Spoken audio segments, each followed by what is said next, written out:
Hi everyone, I have some Glimmer Mist techniques I want to share with you. The first thing I want to do is just to show you, again, I have to take a drink, holy crap. Okay, I'm going to show you the ways I use Glimmer Mist. I've got several colors here, and one thing I have been into lately is doing Glimmer Misting anything white. I buy these pack of 70, or this tub of 72 Prima flowers, and I always buy them in white because I can color them whatever I want with all my Glimmer Mist. And I realized I can do that with ribbon as well. So I'll just show you a little demonstration. I will use Midnight Blue, and again I shake them like this. So, and just kind of in a sweeping motion, so that I get more coverage out of less product. And then I just turn it over and kind of let it soak up a bit. And you can heat dry this, just be careful not to let the ribbon melt at all. I also do the same thing with my Prima flowers, as I just mentioned. Let's do Honeydew Mist. Gotta get all the mica out of it. Some of these bottles are more stubborn than others, and I can't figure out why that is. But, so I got spray here. And if you're spraying on a paper towel, make sure you're on a clean area, or else when you saturate it, it will pick up the color, like this blue here. If I had it directly over it and got it too wet, it would have picked up the blue. And if you're wondering why my lighting is changing, it's because I have an iron on, and that's for another demonstration. So I've got my flower Glimmer Misted, very pretty, and this is another one of my favorite techniques. I like to get my, let's see, I don't have my water right with me. Okay, my apologies. I got kind of distracted there. What I want to do first is I'm just using regular water, just scoot up on my chair, and I'm going to saturate this, get it kind of wet. Then I'm going to crumple it up.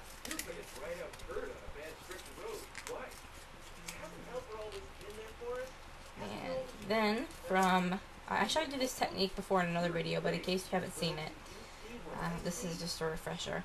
So I got that and all crinkly, it's fine. And I'm going to use a light color. For this one I'm going to use Sunflower. And I'm just going to spray kind of sporadically. There, maybe, yeah. Then I'm going to take a middle tone and go over the spots where I didn't get the, yeah, you know what I mean, the other ink. And then finally, I'm going to take my Midnight Blue. Spray a little bit on the corner there. Then this is where it gets messy. I'm going to crumple it up again. And your hands will probably get pretty filthy doing this. But I just crumple it up.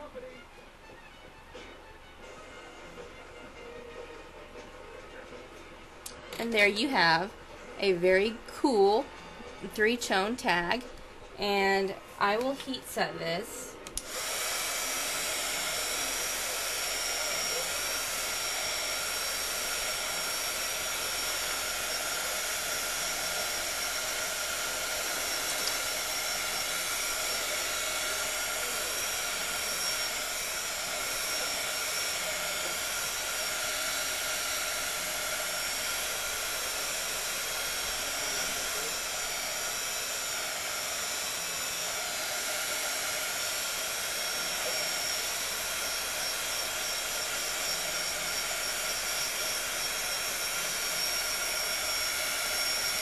And if you want, you can really go over it again with some ink and just hit the raised edges.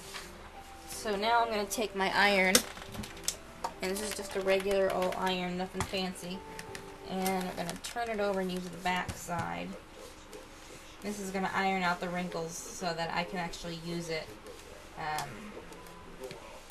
more project instead of it being all crinkly, because then it makes it hard to adhere any embellishment to it or stamp on it or whatever.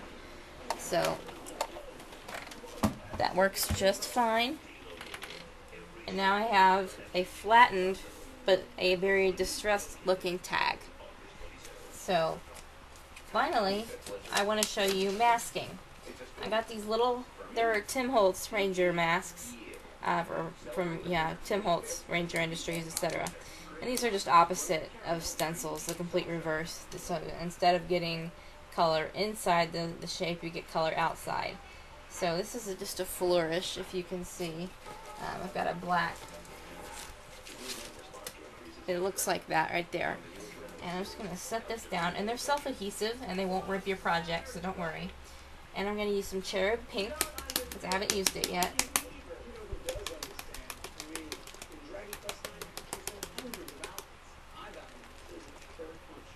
Shake it side to side, never up and down, or else you'll clog the sprayer, and that's a big pain in the butt.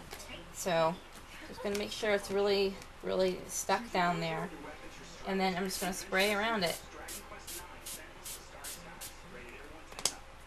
And then I'm going to blot a little bit, so that when I pick up my mask, everything doesn't run into the grooves, or where the mask was sitting. So then I have it, and it looks like that. And so it's, I don't know if you can see, the light might be hard with the cherub pink, because it's a light pink. But it's a really fun thing to do. So I will have more techniques for you in a separate video where I'm going more extensively into it. Basically right now,